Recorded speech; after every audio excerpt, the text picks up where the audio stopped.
Hi, hello, namaste. Welcome back to my channel Sharma Ma'am. Today we will do class 10th Maths chapter 7 coordinate geometry.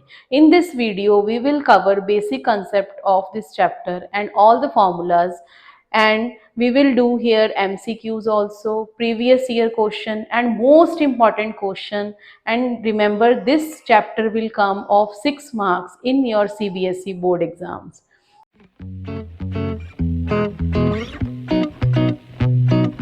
So let's start. First of all, this chapter name is coordinate geometry. So according to this, here only order pair will be asked. Ordered pair के बारे में आपको पूछा जाएगा. Order pair numbers रहेंगे. वो number कैसे रहते हैं? एक्स वाई की फॉर्म में, जिसमें एक्स को हम एब्सिसा बोलते हैं और वाई को हम ऑर्डिनेट बोल देते हैं. तो फर्स्ट टॉपिक है distance formula between two points. जब भी आपको पूछा जाएगा दो पॉइंट्स के बीच में डिस्टेंस कितना है, तो उसके लिए आपने अप्लाई करना है डिस्टेंस फॉर्मूला. तो यहाँ पर डिस्टेंस फॉर्मूला क्या है, इसको हम डिनोट करेंगे with letter A B. Under the root x2 minus x1 square plus y2 minus y1 square. यहाँ पर आपको दो पॉइंट्स दिए होंगे x1 y1 x2 y2. तो आपने डिस्टेंस फॉर्मूला अप्लाई करके उनके बीच की डिस्टेंस फाइंड कर लेनी है. अगर यूनिट्स दिए हुए हैं तो आपने अप्लाई करना है, अदरवाइज यूनिट्स को अप्लाई नहीं करना. Next is distance from origin. Origin के रहते हैं हमारे पास पॉइंट्स 0 0, तो वहीं से आ जाएगा root x square plus y square. इसी तरह सेक्शन फॉर्मूला है. सेक्शन फॉर्मूला आपके पास रहता है कि अगर कोई लाइन सेगमेंट है पी क्यू और उसको आर पॉइंट जो है वो डिवाइड कर रहा है in ratio M and N, तो उस इसके पॉइंट्स भी दिए होंगे एम और एन के, पी और क्यू के x1 y1 और q के दिए होंगे x2 y2. आपने r के कोऑर्डिनेट्स फाइंड करने हैं. तो उस केस में r के कोऑर्डिनेट्स रहेंगे mx2 plus nx1 upon m plus n. इस फॉर्मूले को याद करने के लिए आपने पहले m को x2 से मल्टीप्लाई कर लेना है प्लस n विद x1, और नीचे डिनोमिनेटर में m प्लस n आएगा. इसी तरह y कोऑर्डिनेट भी फाइंड हो जाएगा m with y2 and n with y1 m plus n. ये हो गया आपका सेक्शन फॉर्मूला. कई बार आपको यहाँ पर ये भी पूछ लिया जाता है कि ये लाइन सेगमेंट है पी क्यू, इसके coordinate x1 and y1 is given, x1 y1 and coordinate q is x2 y2, और यहाँ पर कोई पॉइंट है m, तो इसकी वैल्यू फाइंड करो. This point is the mid point of this line segment. तो उस केस में आपने दोनों पॉइंट्स को ऐड करना है, x1 with x2 divide by 2 and y1 plus y2 divide by 2. तो ये हो जाता है आपका mid point of that line segment. Let's start some question now. Distance of point 3 4 from x axis. तो यहाँ पर आपको पूछा है कि इस पॉइंट का डिस्टेंस x एक्सिस से क्या रहता है.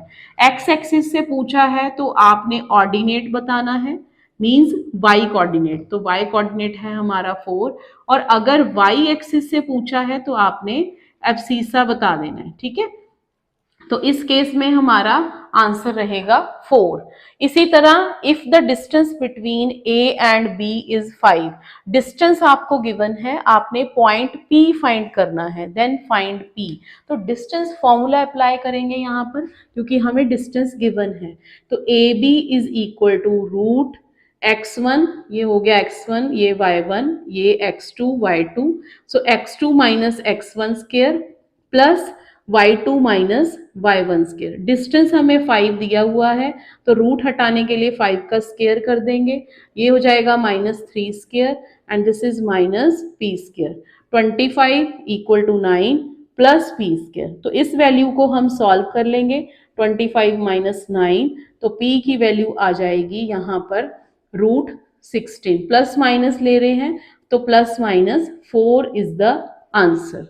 तो देखिए, next question is if the point P divides the line segment joining the point AB. आपको क्या दिया हुआ है, यहाँ पर एक पॉइंट दिया है जो कि AB लाइन को, जो पॉइंट दिया है वो AB लाइन को डिवाइड कर रहा है किसी रेशियो में.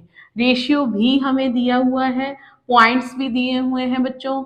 यहाँ पर हमने k की वैल्यू ढूंढनी है। तो a हमें दिया हुआ है 2 - 2 एंड b इज गिवन -7 4। मुझे k ढूंढना है और रेशियो 1:2 भी दे रखा है। We will apply here section formula. Section formula apply करेंगे। ये हो जाएगा हमारा m and this is n, this is x1 y1 and this is x2 y2 और ये हमारी वैल्यू हमने फाइंड करनी है। तो for k we will write here m x2 1 into -7 n into x1 plus 2 into 2 और नीचे m+1 रहता है 1 + 2। तो वैल्यू ऑफ k इज -3/3 तो -1। k की वैल्यू हमारे पास आ गई है -1। This is the answer.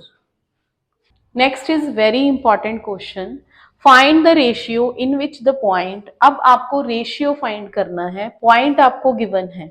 Find the ratio in which the point C divide the line segment A B.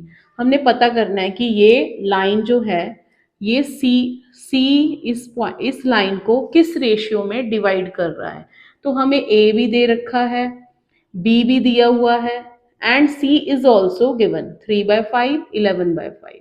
तो बच्चों आपने इस केस में रेशियो को कर लेना है let the ratio is k/1। k ratio ले लेंगे हम इस पे।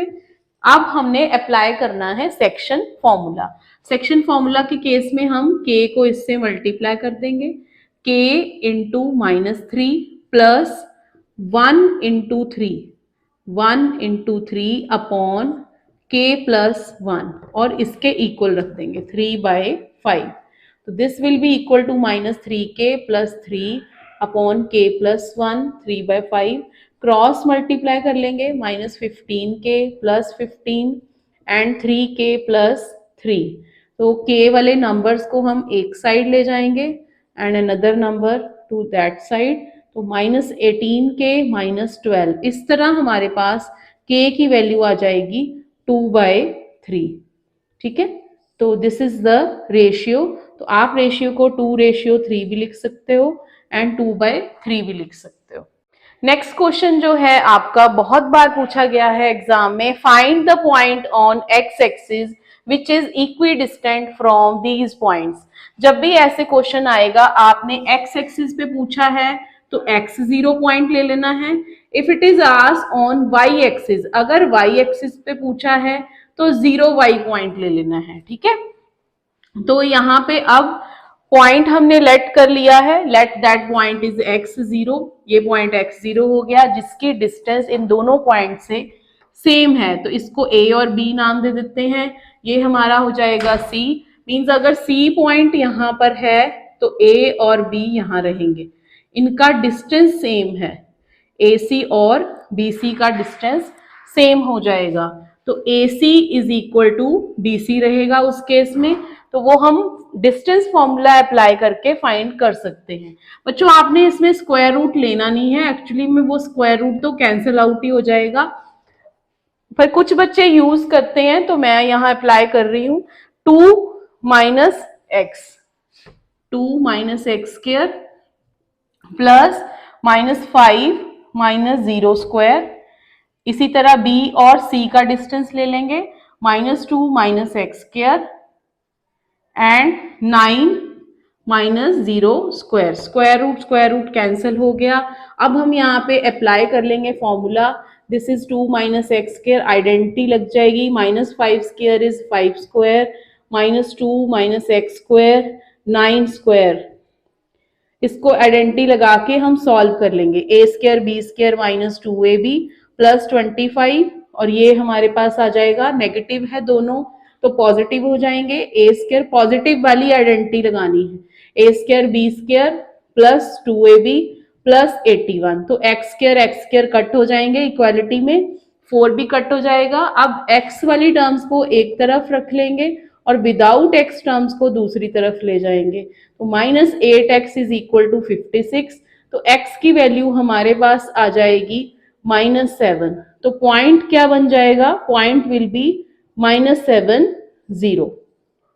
ये आपके पास आ गया एक्स एक्सिस पे जो पॉइंट है।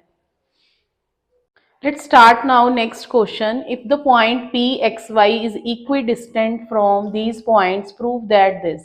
तो आपको यहाँ पे एक पॉइंट दिया हुआ है और A और B दो पॉइंट हैं। इस पॉइंट की डिस्टेंस इन पॉइंट से सेम है, तो हमने ये लाइन की इक्वेशन जो है वो प्रूव करनी है कि ये हमारे पास रिजल्ट आएगा। ये हमें ऑलरेडी आंसर दिया हुआ है, तो इसके अकॉर्डिंग हमारे पास रहेगा कि डिस्टेंस सेम है, P A is equal to P B रहेगा।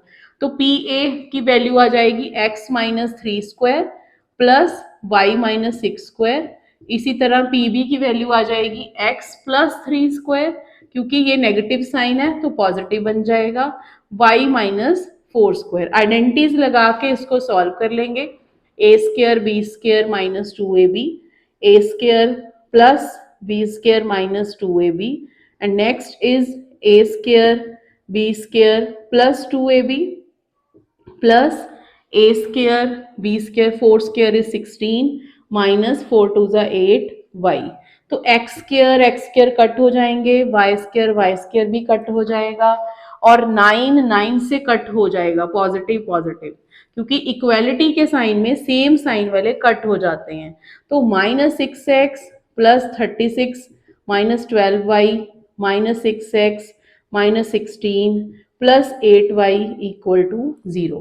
6 और 6 हमारे पास है माइनस 12x, और y वाले नंबर्स को भी हम ऐड कर लेंगे, plus minus minus 4y, and ये हो जाएगा हमारे पास 20। 36 माइनस 16 20। तो यहाँ से हमें माइनस 4 कॉमन मिल रहा है, माइनस 4 कॉमन ले लेंगे। 3x plus y minus 5 equal to 0। तो हमारा रिजल्ट है, जो हमसे पूछा गया वो आ गया है। This is the equation of a line. तो ये है, हैंस प्रूव्ड हो गया। So this was the revision session of your chapter 7।